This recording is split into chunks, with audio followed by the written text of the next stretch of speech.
Tudo bem com vocês? Vamos dando sequência aqui à nossa série de vídeos sobre elaboração de projetos culturais. Meu nome é Marisa Toledo, eu sou responsável pela agência cultural Aquele Trio e essa ideia do cursinho dividido em vários pequenos vídeos é para auxiliar a gente a conseguir aquela verba extra para realizar os nossos projetos e seguir a carreira sem tantos atropelos financeiros, que é como é mais caracterizado o pessoal que vive da arte, não é mesmo? Então, se você está acompanhando os meus vídeos, você já sabe que este é o momento agora de você parar tudo e clicar no botãozinho de like deste vídeo. E se você ainda não se inscreveu, eu peço que se inscreva no meu canal, porque daí a internet começa a fazer o seu trabalho de entender que este vídeo pode ser importante para outras pessoas e aí ela consegue espalhar. Os robozinhos fazem esse trabalho, não é mesmo? Se você está caindo de paraquedas agora aqui e não sabe, a gente já fez alguns vídeos dando um detalhamento de o que é um projeto, o que é um edital, como é que a gente lê, como é que a gente destrincha, como é que a gente preenche um formulário para concorrer ou para viabilizar um projeto cultural. Então dá uma olhadinha ali na playlist, vê lá o que você perdeu, se atualiza e se tiver dúvidas é só colocar nos comentários que a gente vai atualizando e vai respondendo na medida do possível, tá bom? Então, sem mais delongas, vamos para os nossos slides? Segue, né? Falando sobre a estrutura do projeto. A gente parte agora daqui, dos objetivos, que no outro slide estava escrito tudo errado, é que a pessoa digita muito rápido e inverte a ordem das letras. Vocês fazem isso também? Aí eu fico doida da vida. Daí faz o vídeo em cima de um slide que tá todo errado, ninguém viu, e aí depois não tem como consertar porque refez tantas vezes aquele vídeo que não tem intimidade com a coisa, né? Aí acabou ficando daquele jeito mesmo, mas a gente vai vendo, vai arrumando, vai aprendendo. O que são os objetivos do meu projeto? É o que eu quero com ele? Qual é o alvo? Qual é a meta? Onde que eu vou mirar para poder falar isso para a banca? Então ele tem normalmente duas formas. Uma é bem subjetiva e a gente chama ele de objetivo geral. O grande, o que é o teu projeto? Assim, qual é o grande alvo que ele vai mirar? E isso é uma coisa artística, é uma coisa poética, é uma coisa conceitual, é uma coisa filosófica. Isso é o objetivo geral, ele é uma coisa subjetiva. Já os objetivos específicos, que a gente faz uma listinha, pode ter 2, pode ter 3, pode ter 5, 6, é a hora que a gente vai mensurar. Então, no meu projeto, eu vou dizer quantas apresentações, quantas pessoas, quantas vezes, quantos minutos, quanto dinheiro vai rolar. Tudo que é mensurável, eu preciso botar ali nos objetivos gerais. Então, quando a gente... Não foi, agora foi. Quando a gente fala em objetivo geral, eu vou colocar aqui um exemplo, né? Fortalecer, difundir e engrandecer o cenário percussivo da região, capacitando e incentivando grupos regionais, contribuir para o desenvolvimento socioeconômico e social da cidade e formar plateia. O meu objetivo geral ficou subdividido em 3 tópicos. Todos eles começam com um verbo no infinitivo, percebeu? É assim que a gente elabora, é assim que a gente preenche um formulário. O objetivo é um verbo, a frase começa assim, com o verbo. Não é assim, o fortalecimento e a difusão e o engrandecimento do cenário percussivo. Não, tá? Isso é uma ementa, tá? A gente vai fazer o verbo no infinitivo. O que eu vou fazer? O que vai acontecer quando o meu projeto for executado? Ele vai fortalecer, ele vai difundir, ele vai engrandecer, ele vai contribuir, ele vai formar, tá? Promover, fomentar, colaborar. Bah, tem uma série de verbos que a gente consegue realizar, produzir, tá? Que a gente consegue utilizar quando vai escrever um objetivo. E vocês viram aqui que é tudo no campo das ideias, né? É tudo no campo conceitual. Porque isso aqui parece até palavra de político, né? Fortalecer, difundir e engrandecer o cenário percussivo da região. Tá, como que você vai fazer isso? Aí você vai dizer lá nos objetivos específicos, que é aqui, ó. Como que eu vou fazer? vou produzir 4 dias de shows nacionais. Para quantas pessoas? 1000 pessoas a cada vez. Aqui eu mostro que eu estou fortalecendo, difundindo e engrandecendo o cenário percussivo da região, né? Voltando lá para o geral, capacitando e incentivando os grupos regionais. Como que eu vou fazer isso? Olha lá, oferecer 5 oficinas de bateria e percussão. Essa é a maneira como eu vou contribuir para capacitar e incentivar os grupos locais. Ele também já abarca essa outra parte aqui, de contribuir para o desenvolvimento socioeconômico e social. Por quê? Porque as oficinas de percussão capacitam aquele grupo ou aquele indivíduo para ele se profissionalizar. Então, por decorrência, a parte socioeconômica melhora, né? E a social e a formação de plateia que vem embutidos aí, quando você faz um curso, então o horizonte abre. Coisas que você não percebia, agora você percebe. E isso acontece com você, acontece com os outros. Com a gente num nível, se você já é um músico, e com os outros que vão, eu nunca toquei pandeiro na minha vida, mas eu quero fazer uma oficina, porque vai ser oferecida uma oficina de pandeiro e eu quero fazer.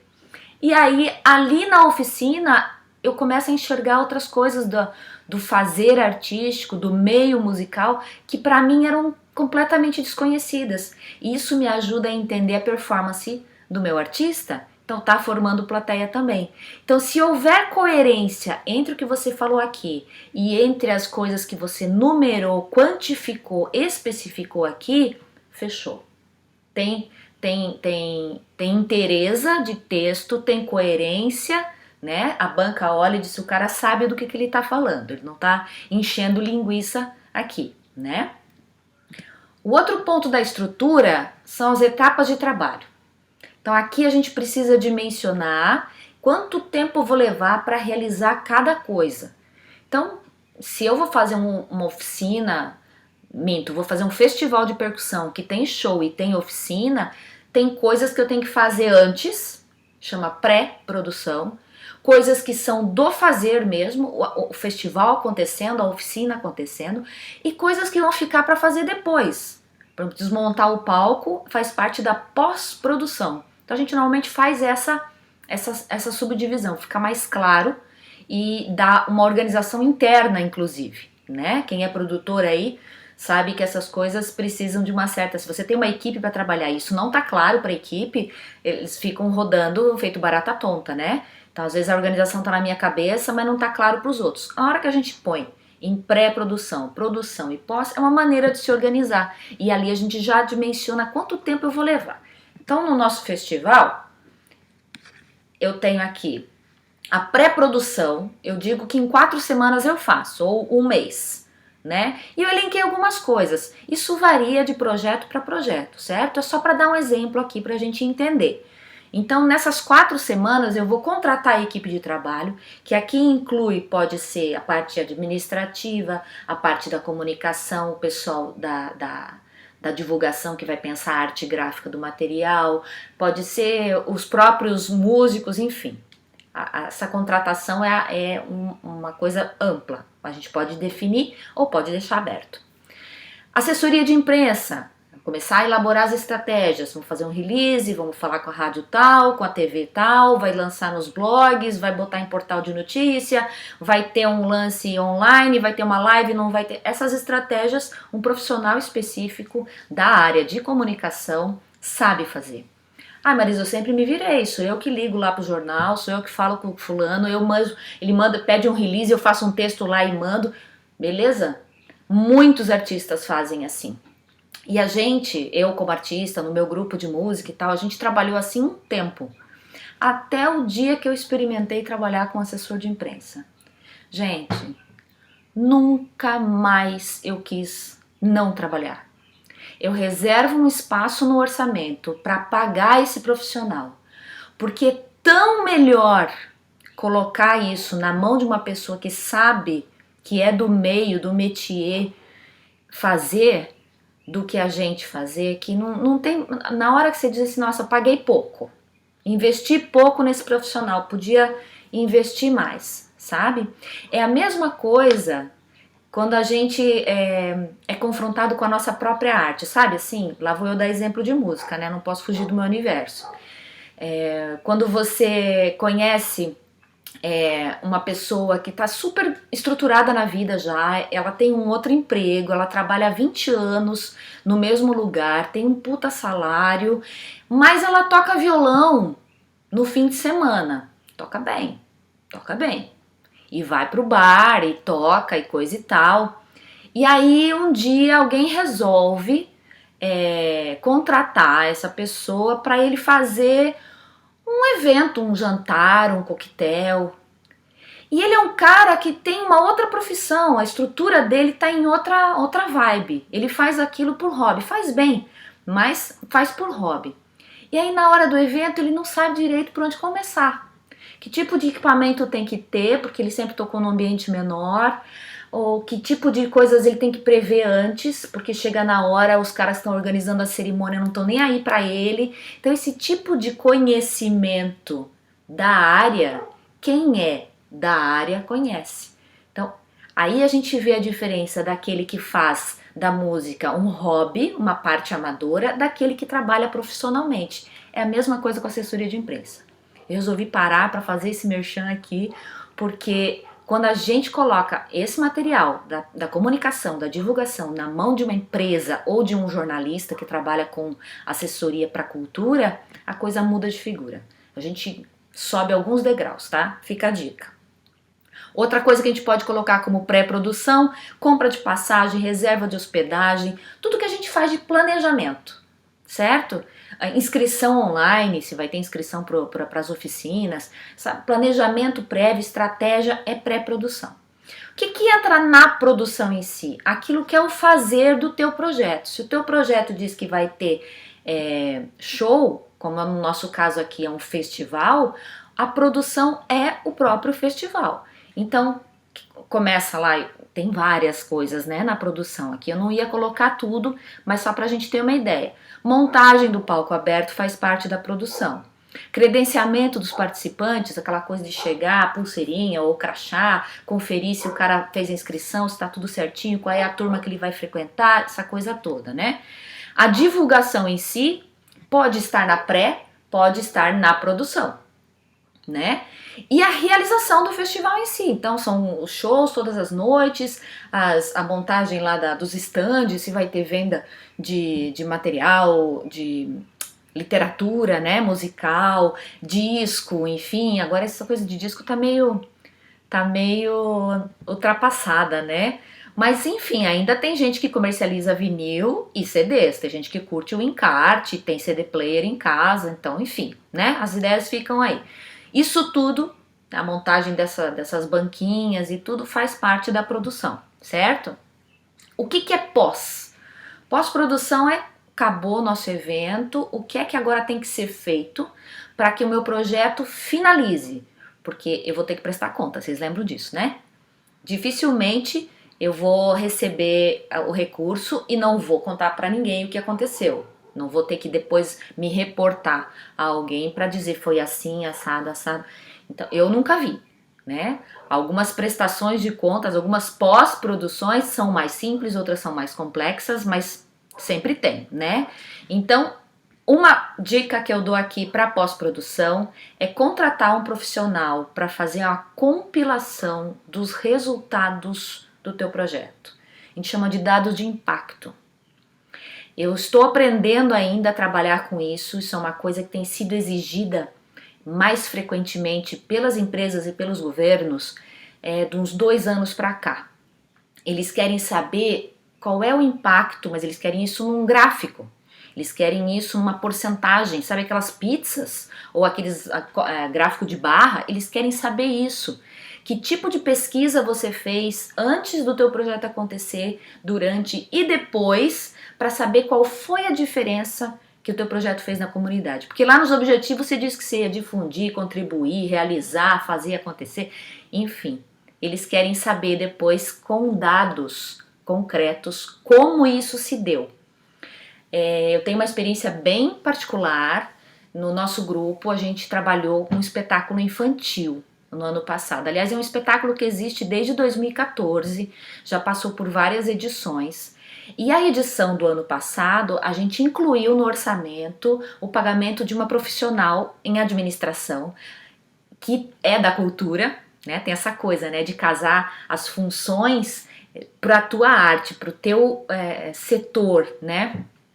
A gente pagou essa profissional para ela elaborar as perguntas ou elaborar os problemas para que a gente pudesse aplicar essa pesquisa ou fazer esse levantamento de dados durante a, a circulação do espetáculo, né? Então perguntas como foi a primeira vez, perguntava para as crianças, era um espetáculo infantil, foi a primeira vez que você assistiu um espetáculo ao vivo? Então, quando ela fez esse tipo de pergunta, qual era o dado que ela estava querendo saber?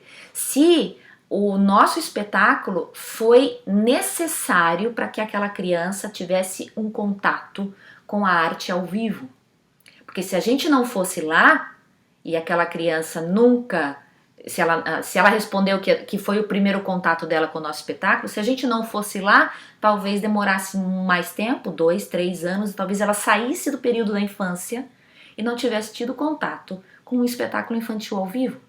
Então, isso é um dado concreto, né? A gente vai daí medir de todas as pessoas, todas as crianças que nós perguntamos, quantos por cento assistiram pela primeira vez ou não, e a gente vai conseguir saber se a gente foi importante para aquela comunidade, para aquela escola, para aquele bairro, ou não. Ah, não, era um bairro que já estava acostumado, Marisa, eles foram chover no molhado, tipo, né? Eles já estavam familiarizados com isso, ou não. Foi realmente a primeira vez para 90% das crianças. Opa, isso é um dado.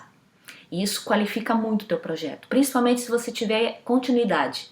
É uma coisa que se repete através do tempo, então ele vai te ajudar a justificar, a embasar e a convencer o investidor de que o teu projeto faz diferença, né? Além da fruição artística, certo? Outra coisa que a gente põe em pós-produção é fechamento de clipagem. Clipagem é quando a gente reúne todo o material que o pessoal lá da assessoria de imprensa trabalhou. Então, jornal online, publicação no Facebook, impulsionamento, daí tem aquela página lá do Face, do Instagram que tem as ferramentas, né, que a gente consegue mensurar tantos dias, teve um pico aqui, isso tudo é material, tem que recolher isso, fazer print, fazer PDF, fazer um relatório, aí é o profissional que vai fazer esse relatório, né, o assessor de imprensa, fazer um relatório e juntar num documento para apresentar. Então você tem um documento daquele teu projeto, de tudo que foi comunicado, onde chegou, para quantas pessoas chegou, quantos se envolveram, tá? E a tal da própria prestação de contas, que dependendo do projeto você faz um relato, né? Seguindo essa sequência aqui.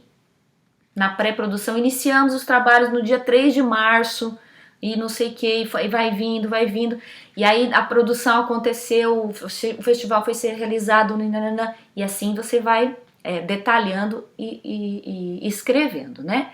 E pode ser também um relatório financeiro, e aí você vai ter que ter todas as notinhas de todos os pagamentos, do cafezinho até o cachê do popstar que veio para o teu festival.